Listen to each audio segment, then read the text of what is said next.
And we're live. Welcome back to Mount Vernon. Here we are. I'm Doug Bradburn. I'm the president and CEO of George Washington's Mount Vernon, and this is Mansion Mondays. We are live streaming from inside George Washington's extraordinary home to give you a chance to see a little bit more of the place and the mind of our great founding father. I know a lot of you are at home with students doing classes, or just the general public going a little stir crazy. So please go ahead and post some questions as well in these links below on our YouTube feed, through our Facebook feed as well, and spread the word. We are in what is my favorite room in George Washington's mansion house. This is called the New Room. We call it the New Room. It is a spectacular space. It was an incredible public presentation of the ideas and the stories that George Washington wanted to tell about himself and about the nation in the era after the American Revolution. So as we talked about last time, George Washington inherited a house that was much smaller than the one he would leave us, a house that he added an extra floor on, ultimately a third floor, and built out a large cellar. And he also extended its wings. And so we're in one of those extensions right now. This is an extension to the core of the house that Washington had laid out and had started to be built in the 1770s, right at the time that the American Revolution is breaking out. So he actually leaves Mount Vernon and doesn't come back for 8 years in 1775, when he goes from Philadelphia to become the commander-in-chief of the new American Army outside Boston in 1775. At that time, the plans are already laid to build this space, and it would have been framed out over the course of the American Revolution itself, but not finished.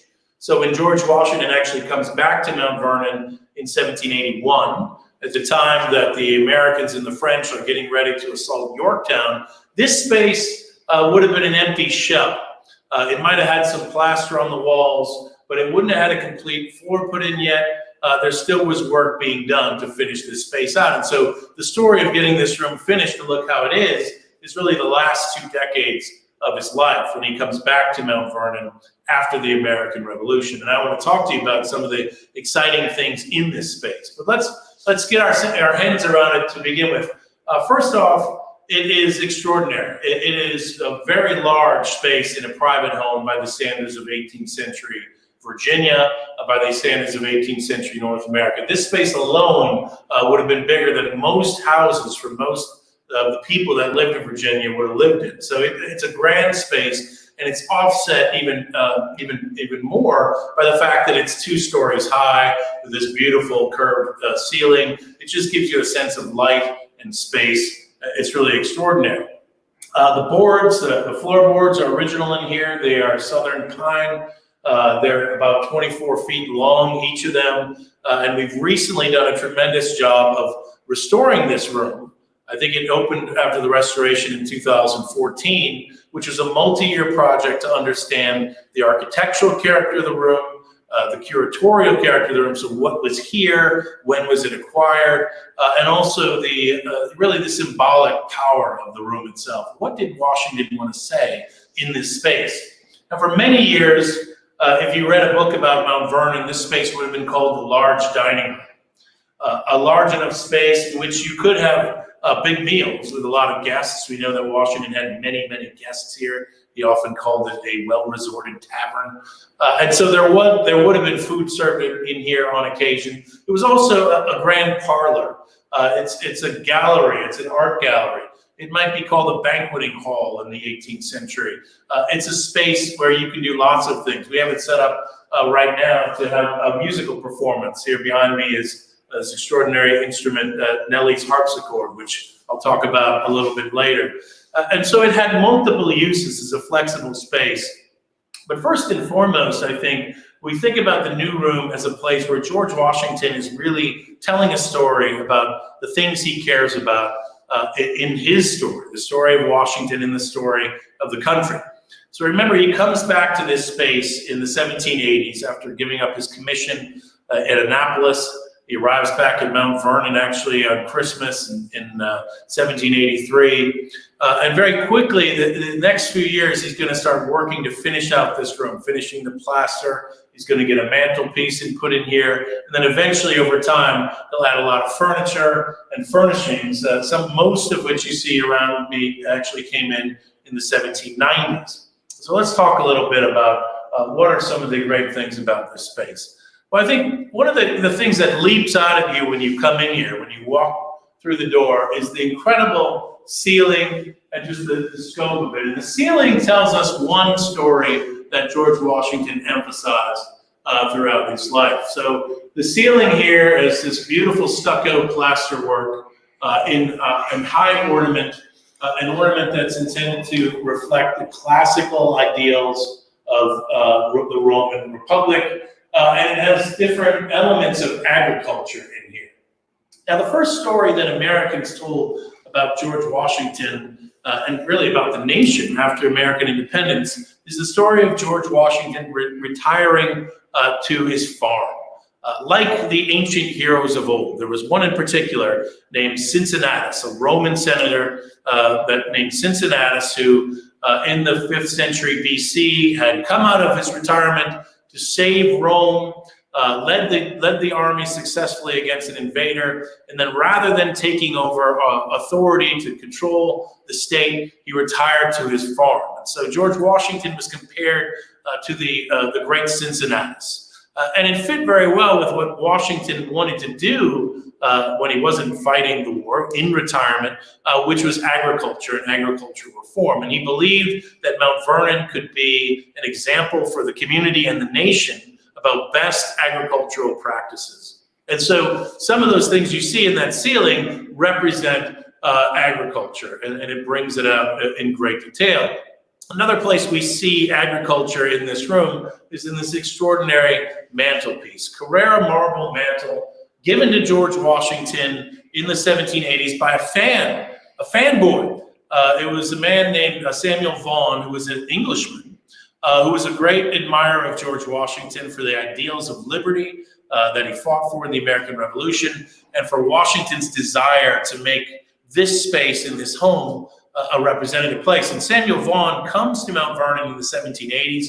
He actually draws a beautiful representation of what the estate looked like at that time. We call it the Vaughan Plan. We own it. It's in our library here. I encourage you to take a look on our resources online to learn more about it. Samuel Vaughan presents also a presentation print drawing of the estate, which is a beautiful piece as well. So we can see exactly what Mount Vernon looked like when Samuel Vaughan visited. He also kept a journal of his trip, which we also have in the library. So Vaughan's an important person here at Mount Vernon, where we're constantly trying to figure out how best to bring back the estate, how it looked in the 18th century. So this extraordinary mantelpiece is really impressive. Vaughan took this out of his own estate in Essex in England. It's Carrara marble, and it's complemented by these beautiful images of husbandry. So there's a shepherdess, and there's a husbandman with cattle, there's children, there's the plow. These are elements that are crucial to George Washington's conception of himself as a farmer, as a reformer in husbandry.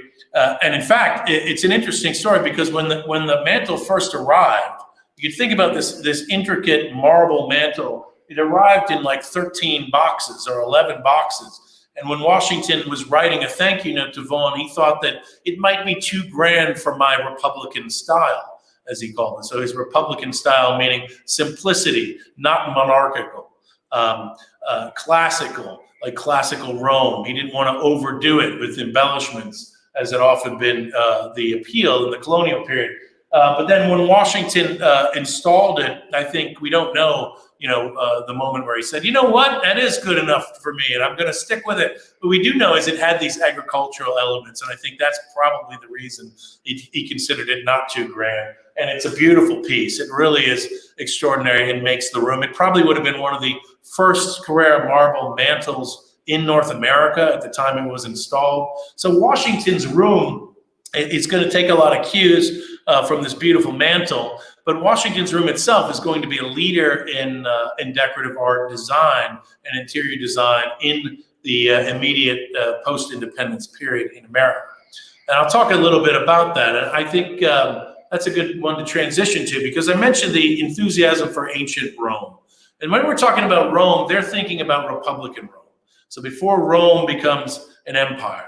And the idea in this space is really to present a classical motif to represent the simplicity and the elegance of a Republican universe. And George Washington likes that idea, and we see it deployed here throughout. One place you can particularly see it, you can't see probably very well some of the elements in the plasterwork in the ceiling, but there's wonderful elements above the friezes above these doors, in which George Washington's using a new style of ornament called composite ornament, in which you take sort of a putty and you can shape it through a wooden block that can be carved very precisely and recreate these little things. So the in between the windows and the friezes above, you have this beautiful white on green detail, which is really intended to show a more delicate, simple style representative of what Europeans at this time think ancient Rome would have looked like. And of course, this is really in the period where Pompeii has only recently been discovered, and the great friezes and the great murals and wall paintings in that ancient city were coming out and influencing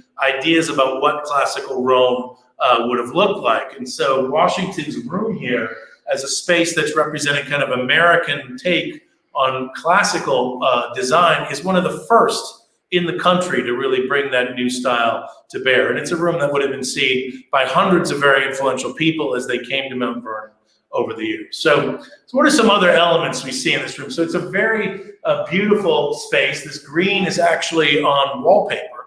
There's squares of wallpaper that are painted and laid up, and it's a beautiful application here. And other things we see is a lot of the furniture is original to the time. Some of the earliest things in here are these candle stands from the 1750s.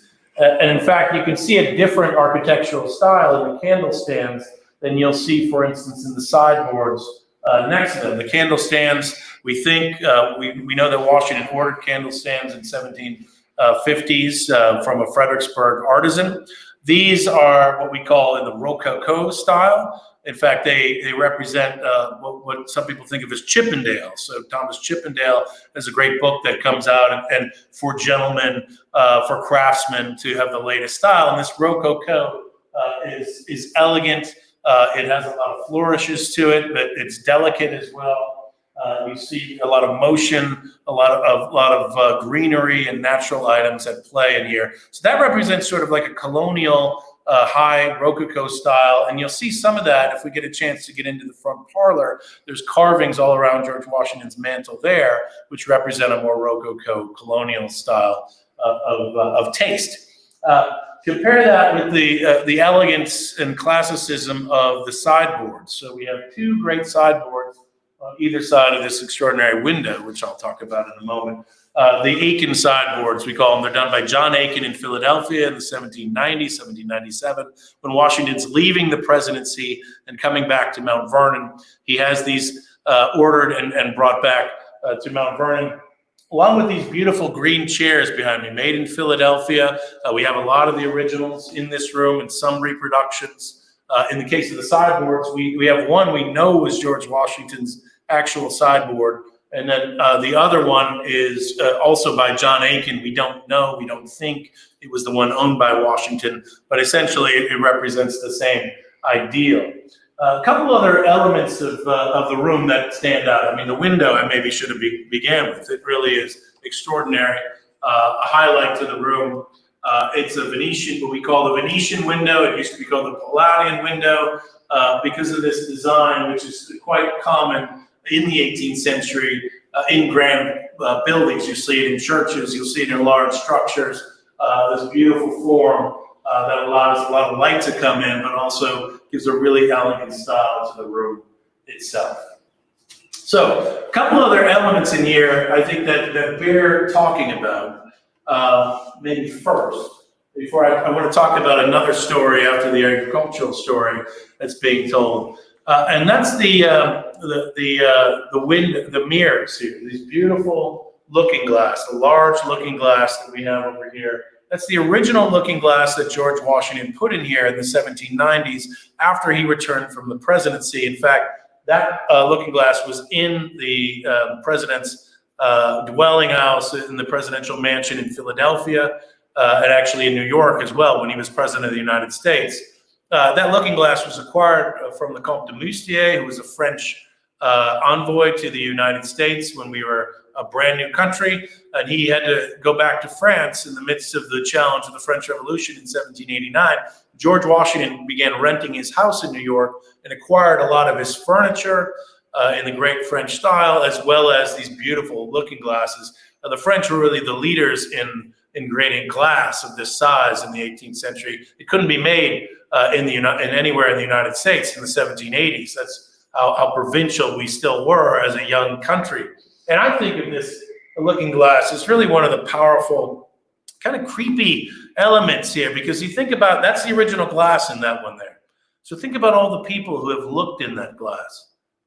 All the people in George Washington's presidency, all his cabinet members would have looked at themselves in that incredible mirror. And then think about all the people who've looked at it here at Mount Vernon over the centuries, not only during George Washington's time, and you can rattle them off like the Marquis de Lafayette, like Thomas Jefferson, and then look at it through the era when the Mount Vernon Ladies Association saved Mount Vernon in the 1850s. That looking glass would have been brought back at some point in the 19th century. And again, people would have been seeing themselves in that. So millions of people in America have looked into that looking glass. I can think, what if it was a giant iPhone and it took little snapshots of everybody who looked at it? Think of that remarkable progression of people that connects us in a tangible, if spooky way to the past.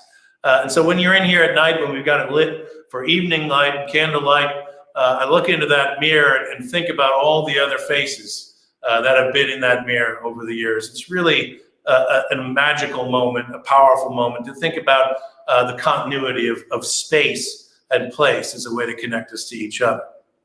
All right, so let me highlight a couple of other elements that are crucial to understanding what Washington's trying to project in this room. So we talked a little bit about his notion of style, the story of him as Cincinnatus, the agricultural efforts that he's engaged in. He also has in here some great prints that represent the American Revolutionary War, and particularly the sacrifice in the war. So he purchases a number of prints based on John Trumbull's extraordinary work, one on the Battle of Bunker Hill and one on the death of General Montgomery at Quebec. Now, I'll point out these over here. So the one on the bottom is the death of General Warren at the Battle of Bunker Hill. And the one above that is the death of Richard Montgomery at the Battle of Quebec. Now, these images were done by Trumbull and engraved in the late 1790s. And Washington has a number of them, and he places them right across from each other in the new room. I mean, he's a little obsessed with symmetry, George Washington. You'll see that as we go through the house. You know, he likes things to balance in that way. But here, he not only goes for balance, he goes for identical images across from each other in this extraordinary room. And they're stories of what he would have considered the real heroes of the American Revolution, the ones who sacrificed everything, their lives in this case. And General Warren's story, at the Battle of Bunker Hill is well known in Boston and should be taught widely everywhere, but it's not very well known today. And of course, General Montgomery, who dies at the Battle of Quebec, this is one very few Americans would be able to tell you about, but he's really an extraordinary leader of the early American effort. And this attempt by Congress to conquer Canada, essentially, is a disaster almost from the start. They try to do it without the right supplies, without winter clothes, in the middle of winter. Ultimately, they have a failed effort to assault Quebec, and Montgomery dies. And of course, famously, Benedict Arnold is wounded in that battle as well. And it really is an example of the chaos of the early years of the American effort, but also the sacrifices that some of us now have long forgotten. These battles that we don't win, battles that go nowhere and just lead to the death of many people tragically. It's an important thing to remember in times of crisis, that not everything goes very smoothly at the start. And often there is tragic mistakes that can be made. And Montgomery, of course, gets a mention in the Hamilton musical. And so perhaps some kids know a little bit more about it nowadays. But Washington cared very deeply about the memory of those that were lost in the war. And he also has another remembrance of that in this room. He has a wonderful print behind the door over there that I don't know if we'll get a chance to see, but Joseph Wright of Derby did a wonderful painting called The Dead Soldier. And this is a soldier of a woman in mourning, showing that her son or husband has died in some sort of conflict. And it fit very much in the idea of the sentimental idea of the late 18th and 19th century. Matt, you want to pop over there and take a gander at it and see what we can see? It's hard to see now with the light fixture in front of it there. But again, Washington displayed that in this room. Again, connecting a story about sacrifice in war that told a story about his own time, but also emphasizing the loss of lives and the tragedy of war as well. So it's an important part of the story. Now, when we think about also important stories in the early period that George Washington is showing off here in this incredible art gallery, is the connection with the French. And so another John Trumbull that he has right here is this painting of Trumbull at Verplancks Point. I'm sorry, it's a painting of Washington at Verplancks Point. This is actually a copy of the original, which is in the collection at Winterthur. And Washington puts it across from, let's go ahead and take a look at this, across from this extraordinary print of Louis XVI, the great French king that supported the American independence movement at the very early days. And this print was presented to George Washington by the first minister in 1791 to America, and has an extraordinary frame on it, the top of which is embellished with images of the fleur-de-lis, the symbol of the French monarchy, Louis XVI. The bottom is embellished with the coat of arms of George Washington and the letters GW. So it's a frame made for this extraordinary gift from the French to George Washington as President of the United States. And he has it directly across from this wonderful image of himself at Verplancks Point. In fact, at Verplancks Point, he would have been reviewing the French army at that time. So it really is an interesting connection there. So there's one other thing I want to mention before we open it up to questions, which I know you may have some, and I'll get to this harpsichord behind me in time as well. But the other great story Washington's talking about here is the promise of the future of America. He has an extraordinary collection of landscapes. He's sort of ahead of his time in collecting landscapes, but he's clearly doing it, I think, to emphasize a particular story about the future of the United States, about the power and the beauty of the West, as he understands it, and the interior. And so you have across from the mantle on either side these Winstanley paintings of landscapes that he had ordered in the 1790s to hang in the green room in the presidential executive mansion in Philadelphia. And one represents the Hudson in morning, and one represents the Hudson River in the evening. He has another Winstanley behind us, which is Genesee Falls in upstate New York, which is a powerful thing.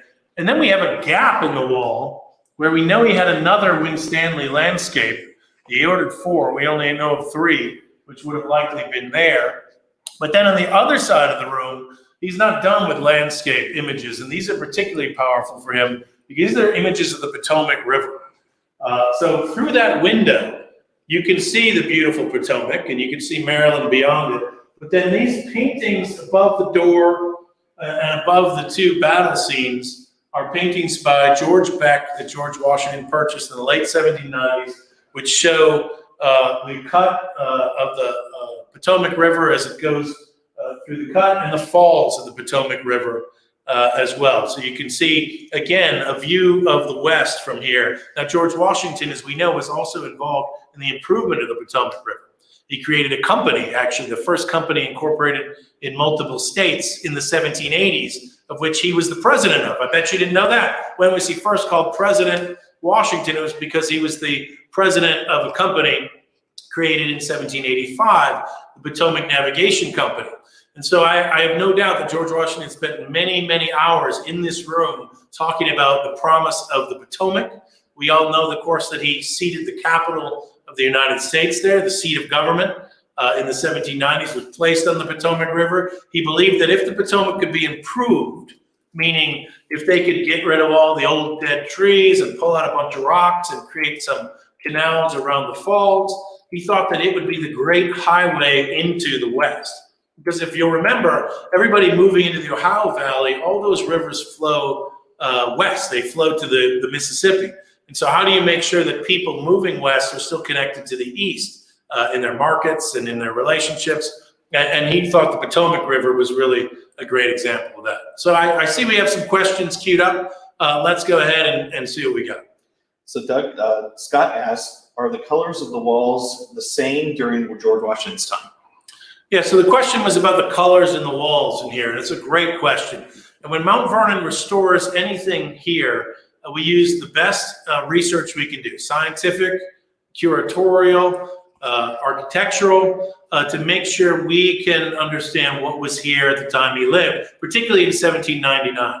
And so in this case, we have the ability to do paint testing, to test the paint and to test wallpaper. Sometimes we have an archive of wallpaper that we've found, for instance, underneath chair rails, behind the moldings of different doorways, but also there's paint that layers on over time.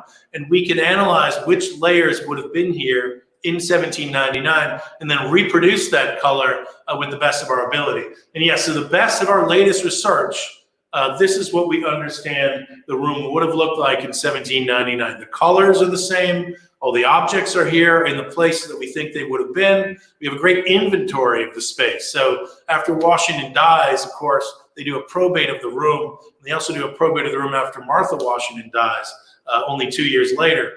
So you get a real sense as to what was in the room at that time. Sometimes those probates are not as detailed as you like, but in this case, in this room, we have a very, very strong sense that we know what was in here. There was more in here than we have. It was really a packed space and a beautiful space, and again, probably one of the most elegant rooms in Virginia at the time the Washingtons passed away. So we think the color is exactly how it was, and we have made changes over time, and we've done paint analyses in the 1980s. The technology is much better now. We can get more layers and more refinement of the period. And we also have much better access to the archives of not only what the Mount Vernon Ladies Association has done to this place since 1860, but also what George and Martha Washington did to the place, because a lot of those papers have been digitized, and so you can search them much more readily. We really are at the cutting edge of preservation as a way to tell stories that help us understand the past. So Doug, Julie wants to know, can you purchase the paint colors? Julie asked the question whether you could purchase the paint colors. Yes, you can. We do have a Mount Vernon line of paint, which you can find online through our shops, and I encourage you all to go do that and deck out your own new room. You can even call it the new room after you repaint it, and it would be that, at least until you do another one, and then you might have to come up with another name. But this was the newest room Washington had. So Doug, Melissa wants to know, does the fireplace still work? Melissa wants to know, does the fireplace still work? No, the fireplace does not still work. In fact, George Washington put in a coal grate to heat this room. Coal could be gotten fairly cheaply, although more expensive than wood, but it could really help heat a very large space like this because it burns at a much higher temperature. Now, we installed in the 1990s actually long before that, we installed some heating in this mansion back in the 19th century, which had used some of the fireplaces so that they wouldn't be burning anymore, but had delivered some heat through them. And now we basically have a forced air system, an HVAC system that was put in the 1990s that helps keep the room at an appropriate temperature. You know, we usually have millions of people coming through the mansion. We couldn't do this conversation right now if it weren't for this extraordinary time we're in, because right now this room would be filled with tens of thousands of school kids streaming through for the next few weeks. And as I said in the last conversation we had together, it's really bittersweet for us because it is bitter not to be able to have the estate open in that way. But no, they don't still burn. Questions, Matt? Yeah, Scarlett wants to know, my friends and I want to know if we can order from the Mount Vernon store to show our support during the quarantine. Okay, Scarlett asked a great question. If you can order from the Mount Vernon store to give our support, absolutely. I encourage you to order for yourselves and all your friends. We are in dramatic financial challenge in this moment. We get a lot of our revenue through attendance to Mount Vernon, and so when we're closed, we have very little coming in. So any help you can give in the stores or just donation would be helpful. Matt, what do you got? Silverio wants to know, are the wall finishes in plaster? No, so the question was about the wall finishes. Are they in plaster? Yes, they're plaster with wallpaper on top of them. So, if you could look behind these walls, you see the lathe that would hang on to the plaster. And we didn't have to do much restoration of plaster, although in some places in this room we did have that challenge. One of the great things about the way we restore rooms is we document everything. And so there are elements of this room where we can say, well, that board was replaced in the 1950s. And we could say, oh no, that board is from the 1780s. And we have an incredible document of this room now because we did do a full architectural review of it before we started putting up new wallpaper and that sort of thing. You strip it down to understand it, and then you replace everything. And a good question about like when we are replacing, we always try to use the original materials done with the original techniques as much as possible. So again, creating that authentic sense of what it was actually like when the Washingtons were here. Great, Doug. Vicky wants to know, when Washington ordered the Hudson paintings, did he give specifics for each of the four, or did the artists have license to paint whatever they wanted? Oh, good question. When Washington ordered the landscapes, now in the case of Winstanley, it's not clear to me. Our curators may know that Washington commissioned specific things. I don't think he did. I think Winstanley was selling particular views, and Washington was very much enamored by landscapes. We already had one in his house, and also I think that the idea that this was New York, this was the West, this was America, that he could show off in the presidential mansion was what was appealing to him as much as the aesthetic beauty of the paintings themselves. So, and in the case of the Potomac, these George Beck paintings were ones that Beck had painted and Washington was eager to get his hands on. Great. Doug Scott wants to know, how do you know where the paintings were situated when George Washington lived there? Oh, good question. How do we know where the paintings were situated? Well, I think the deep, dark secret is that we don't know where everything was situated here. We have a really strong sense from the inventory of what was in here, and there are certain things that make sense in certain places. I do know that we know that this moonlit shot over the mantle painting was above the mantelpiece in a description. And so from there, you can start putting the room together in ways that make sense. I mean, the large mirrors are absolutely where they would have been. But the work we do, we try to find every representation. One of the great things about George Washington is that he had so many visitors who talked about their experience at Mount Vernon. So we have all these travelers' accounts as well that help us place when certain things were in different rooms and where they might have been as well. So some of it is guesswork, but we would say it is a very educated guess. Great, Doug. Audrey, who's 7 from Fairfax, is wondering if any kids lived in the mansion, and if so, what were their names? Audrey asked if there are any children in the mansion, and if so, what were their names? So there's 2 periods of time where there's children in the mansion, Audrey. First, when Martha Washington marries George Washington, she has children from her previous husband who had passed away. So they came to live when they were just very young, at age 1 and age 3. And this was Martha Custis and Jack Custis, known as Jackie and Patsy, is what they were called. Patsy sadly died when she was young, 18 years old. Jack died when he was 28 years old, but he got married and had children of his own, and 2 of those grew up here at Mount Vernon. One is George Washington Park Custis, And another one is Nelly Custis, which is a perfect transition for me to talk about Nelly Custis's harpsichord. So Nelly Custis comes to live with George Washington when she's a teenager in the 1780s. And she is really renowned for her accomplishments. She's known to be able to draw as well as to dance. And she's also really efficient at music. She has a beautiful voice, and she plays the piano and the harpsichord. And so George Washington purchases a number of instruments for her and lessons for her over the years. And none is more spectacular than this representation of the harpsichord that he purchased for her in 1792. Matt, you want to come a little closer over here? So let me come over on the side here. Is that better? Mm-hmm. So this is the Longman and Broadrip London-made harpsichord made in the 1790s at a crucial moment in the history of keyboard instruments. Because what's happening in the 18th century is that the pianoforte is starting to replace the harpsichord. The pianoforte has much more expressive abilities. You know, you can hammer away at it and get very loud. You can also get very, very quiet with it.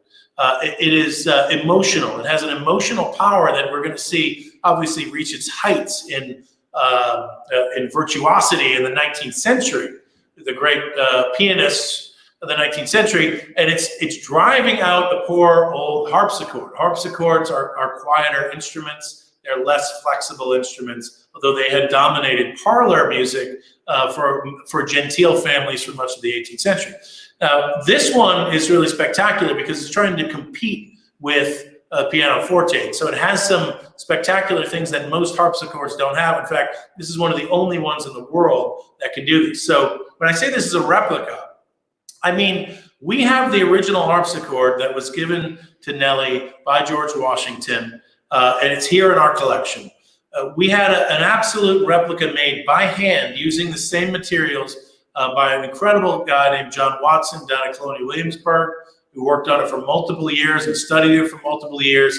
And it is playable, and it can do all the extraordinary things that Nelly's harpsichord did, which includes multiple stops that you can pull on, sort of like an organ stop, that allow you to play at once only one, a lute stop, for instance, where you can just play it and it sounds like a guitar, or you can play all the strings at once, so it sounds like a mini orchestra in a box. It also has a really incredible thing called the Venetian swell on it, which allows you, sort of like Venetian blinds that open and close, which allows you to crescendo and decrescendo, or at least be loud and then be quiet in a way that you can with a piano.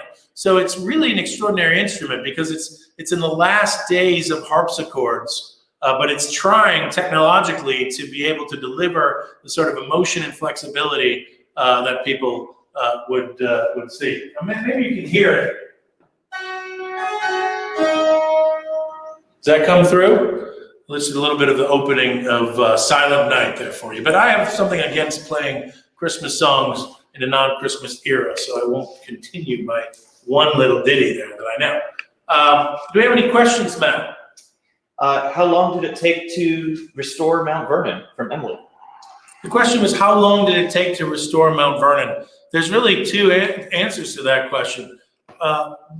We're still restoring Mount Vernon. Certainly the mansion house itself is in regular need of restoration. All preservation work is ongoing. And institutions like us, we are forever institutions.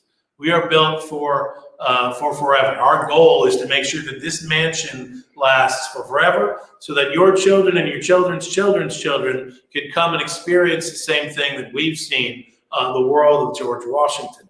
Now, to get more correct, perhaps, what the tenor of the question was, when the Mount Vernon Ladies Association first acquired the mansion house and the outlying buildings in 1858, and then opened it to the public in 1860, that first season was one of civil war in the country. It was a time of great challenge. So there was very little that could be done.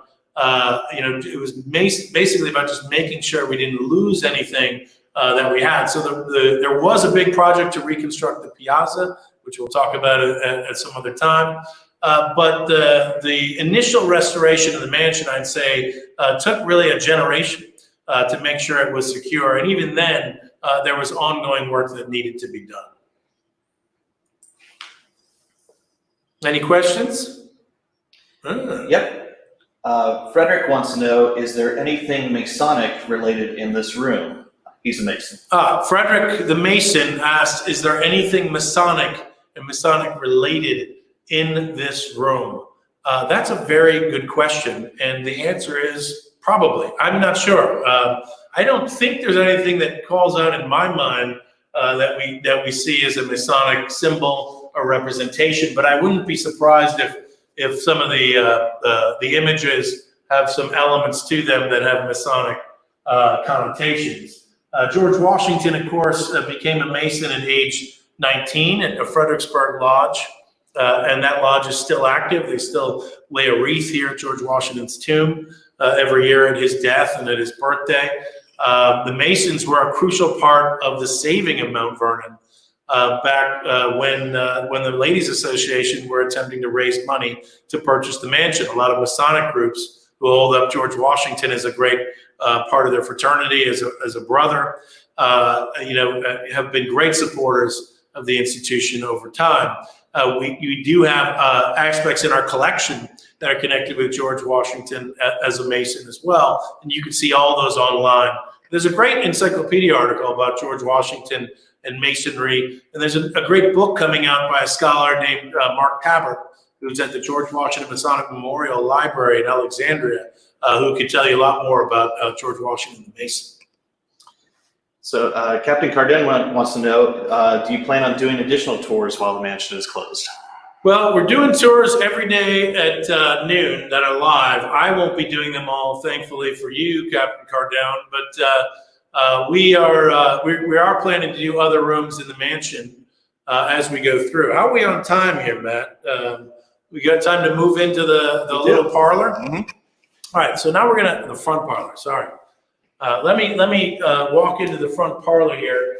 Curators watching at home will note that I do not have shoes on my feet, and so I will not track any debris into this room.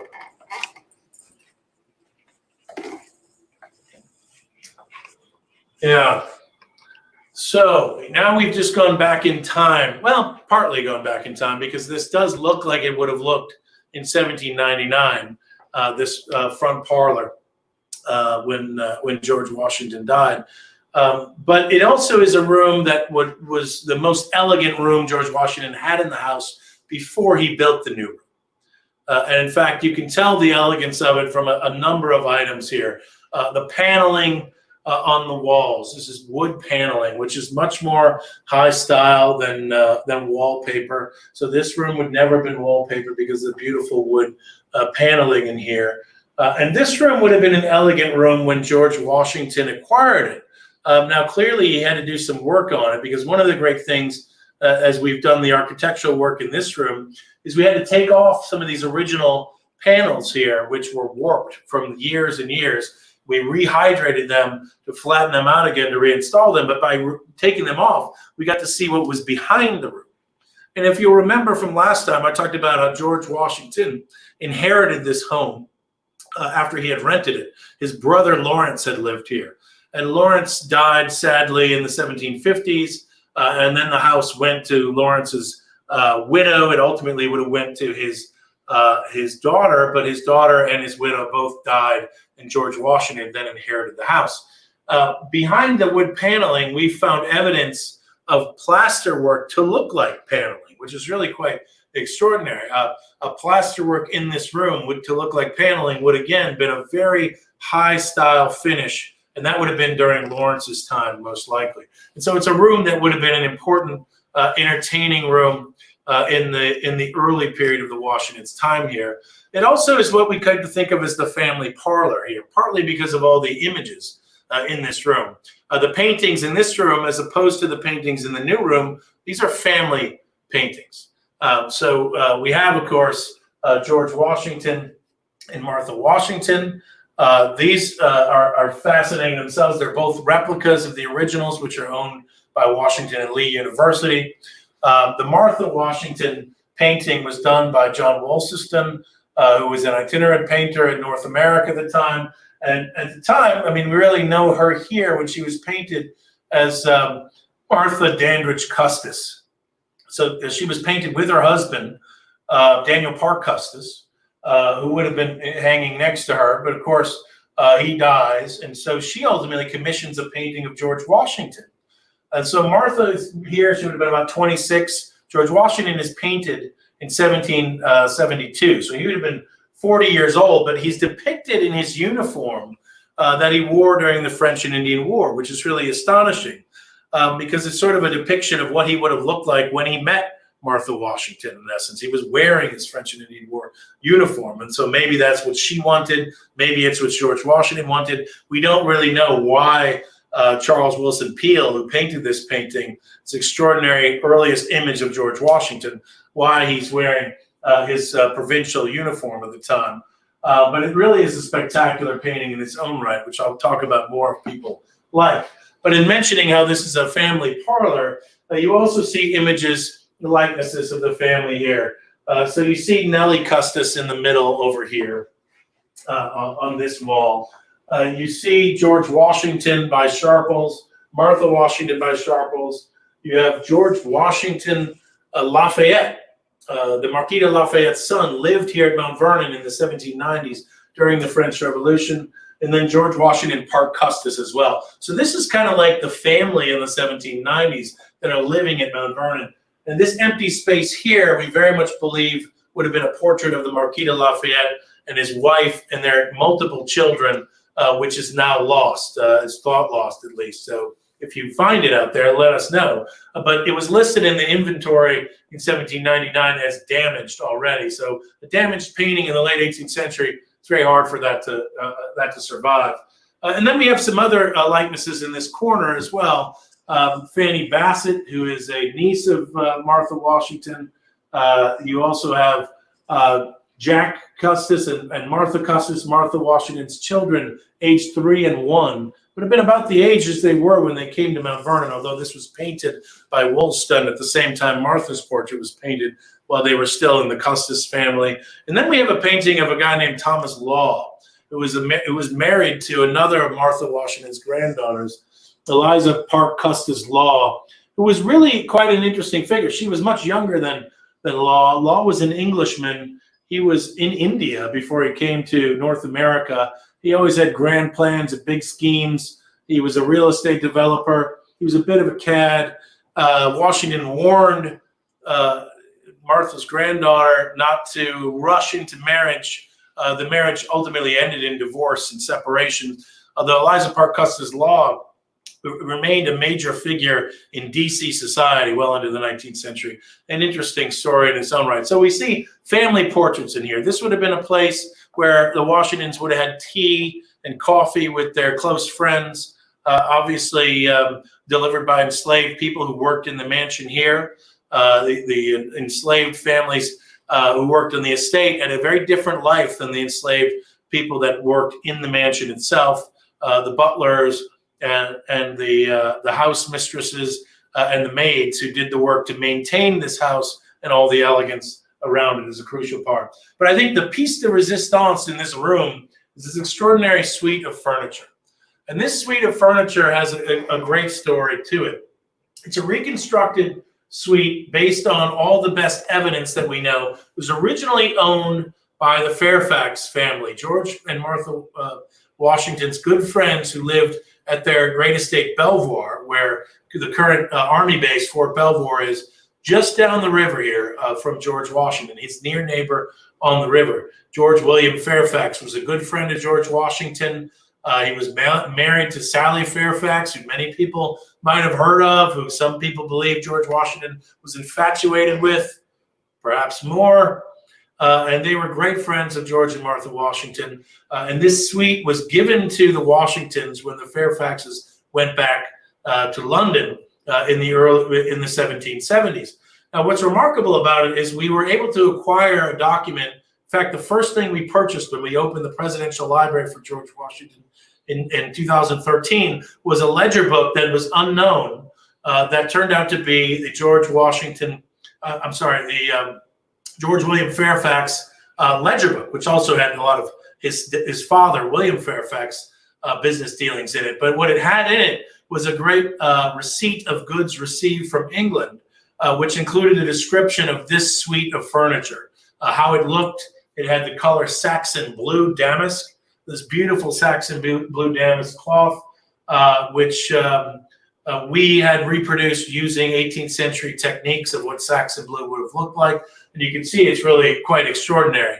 And for many years, this room was called the Blue Room and thought of as the Blue Room because George Washington describes it in that way, and it would have been painted blue everywhere. But when we did our paint analysis, I actually understood that it wasn't painted blue, and it makes complete sense with this suite of furniture in here being the representation of the blue, because the window treatments as well are that extraordinary damask.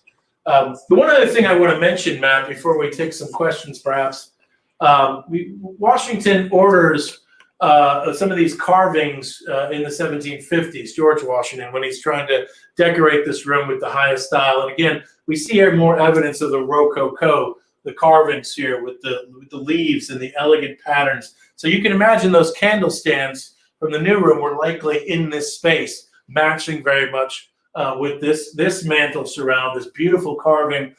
George Washington ordered a coat of arms to be carved, which is typical of English gentlemen who want to show off their great descendants. I mean, when you live in an aristocratic society where the font of all honor is the king, what better way to show off what a special person you are than to show that you are connected to great families? And in fact, there's a crown at the top of this with the griffin on top of that, which is a claim that there's some kind of monarchical connection in Washington's ancestry, which in fact he wasn't legitimately allowed to display. But you know, these things were sort of difficult to document and difficult to know. And when he asked for a coat of arms of the Washingtons to be carved, he got what they sent him. He didn't describe how it should look because he didn't know how it should look. And so he gets what he gets. But it represents, again, shows off this room and shows off his concern over his own status in his time. And it also has a beautiful landscape in it after Claude Lorraine from the 1750s. So Washington from early on enjoyed landscapes. Any questions? Matt wants me to move out of here. So we have a question from Paul. Why are there are two doors between the front parlor and the new room? Why are there two doors between the front parlor and the new room? Oh, well, there's two doors because originally this wasn't part of the same house, right? So this space here was built later. And so there was already a door and a passageway here. But also it's a way to control heat and to control sound in this space. And Nick wants to know, were all the rooms decorated by George Washington, or did Martha Washington decorate some rooms? The question's about whether Martha Washington decorated some of the rooms and George Washington decorated some of them. I think this is going to surprise people when I say I believe the majority of the rooms are really decorated by George Washington, although many of them, with more care than others, I think.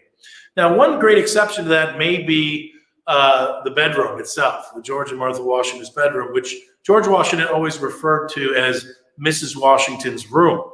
So to some extent, you get the sense that she was involved in the look and feel of that room. But honestly, we don't know exactly the role that Martha and George played in their give and take. It could have been designed together by them both. It's hard to know because they don't document their private conversations, obviously. And their correspondence was destroyed at some point, or at least is missing.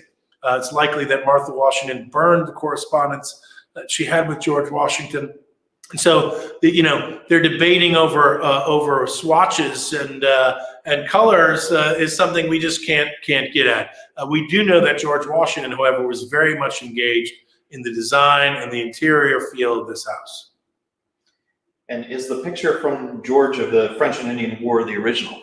Right. So the great question. So the Charles Wilson Peale painting of George Washington from 1772. Question, is it original? No, it's not original. It is a digital copy of the original, which we just had here on loan from Washington and Lee University. We're able to do a very close study of it.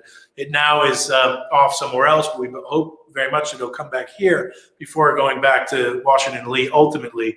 It did hang in that spot. We know it hung in that spot because of the way it was described as hanging there. And there's windows on the other side, and the two of them would have hung next to each other. It's really the only spot for it. It is an extraordinary painting because it represents Washington before he's famous in the sense that he is now, by Charles Wilson Peale. And it shows him in his uniform. As I mentioned, he has a little piece of paper in his pocket that says Order of March on it.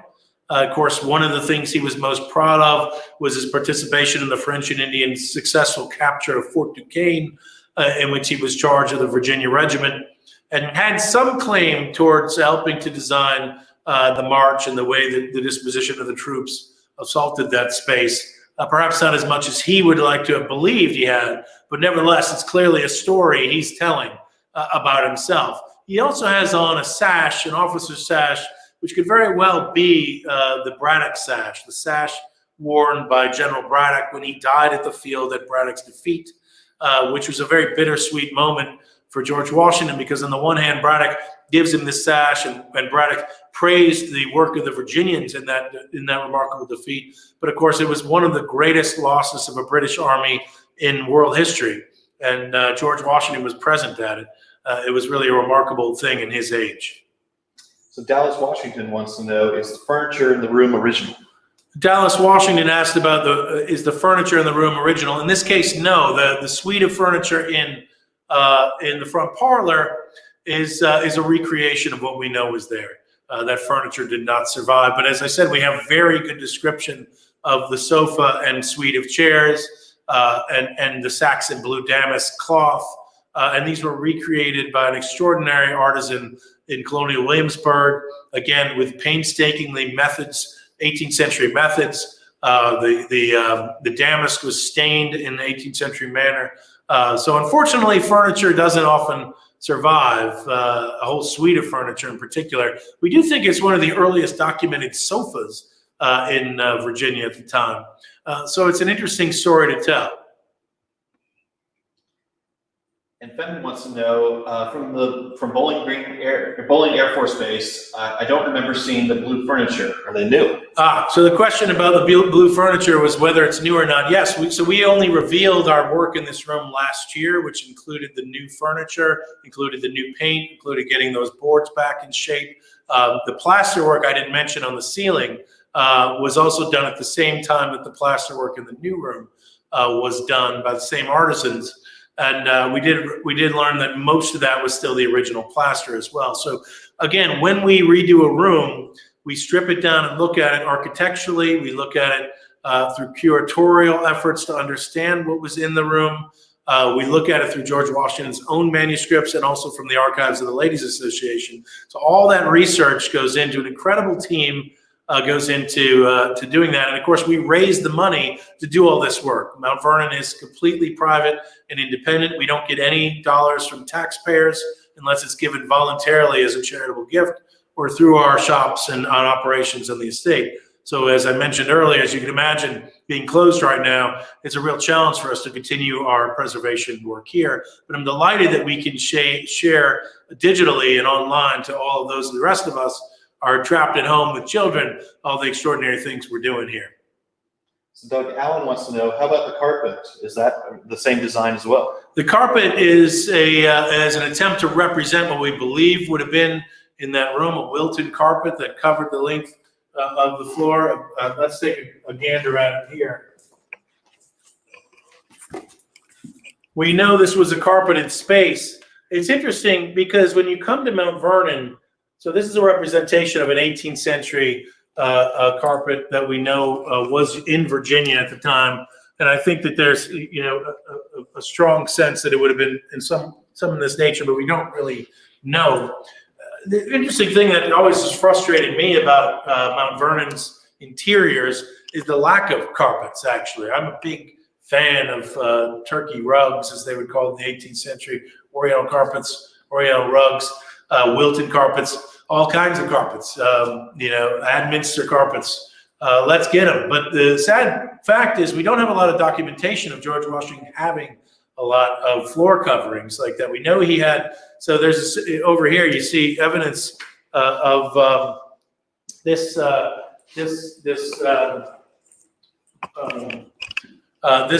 material covering the floor. We have evidence of that from an architectural review, which is it's kind of like a straw matting that helps protect the floor and keep it from getting dirty.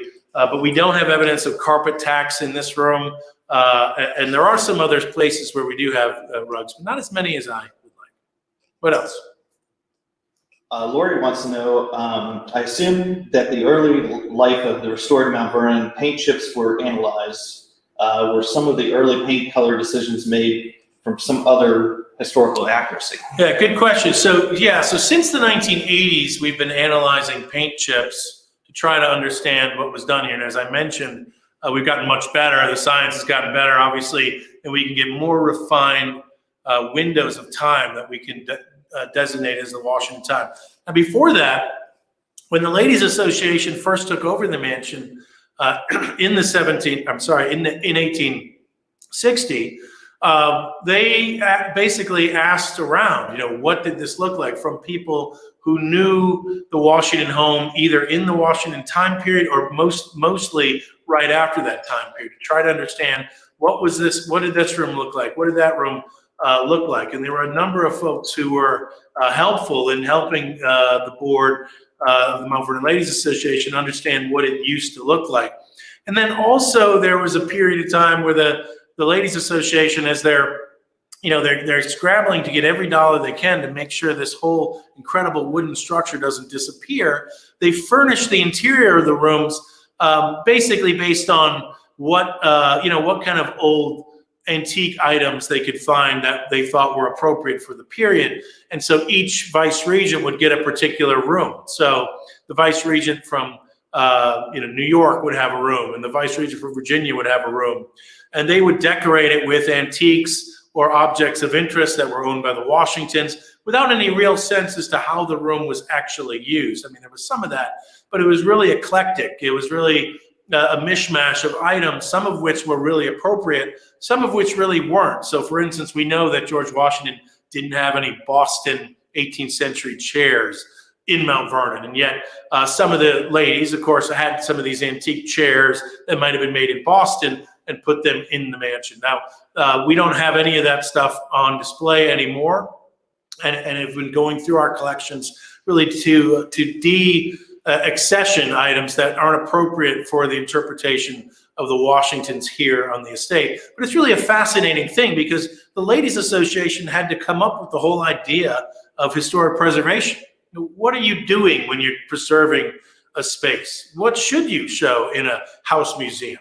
Are you trying to represent a particular moment in time? Are you trying to tell a story about the people that lived here? And how are you going to do that? Are you trying to just think about bygone eras? And of course, over the last 100 years, we've gotten much more sophisticated about particular antiques and where they were made and when they might have been acquired and what was appropriate. And so some stuff that the early periods of the Ladies Association thought were appropriate were actually made in the 19th century, long after the Washingtons were dead. But, old stuff looks old, and that sometimes is the case. You have an old chair that's been outside or in an attic, it could be 30 years old and look like it's 200 years old. So that sophistication has grown as we've also thought about what is our goal in what we do preservation here.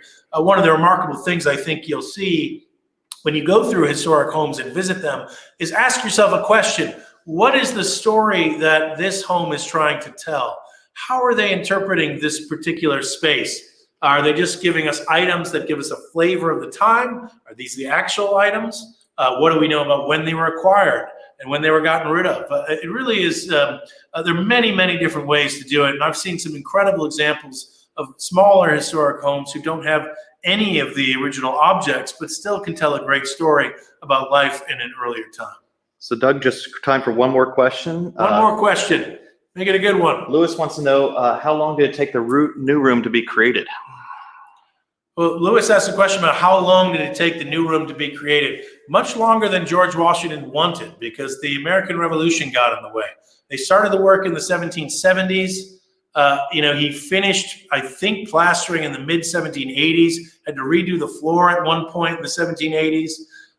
He really wouldn't have been a fully functional, beautiful room until the late 1780s. So you're talking about a room that took 15 years or so to get to the point where it was probably in a state where he could be happy about it. And then he immediately goes off to the presidency.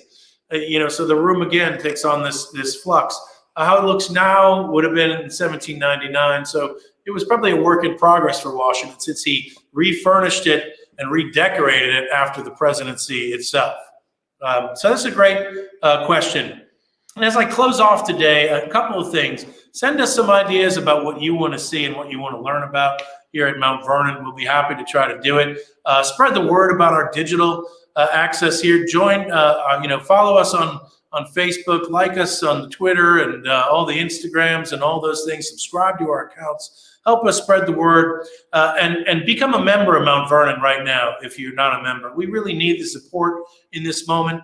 And if you want to support historic homes, I would advocate anywhere in your area people are suffering in the way that we are, without visitation at the busiest time of the year for us is crucial. And so visit some of these other sites online as well. Become members of other organizations if you have some income security in this moment. Let's all pull together to get through this. And we're going to keep feeding out the educational materials as much as we can. I look forward to hearing from you again soon.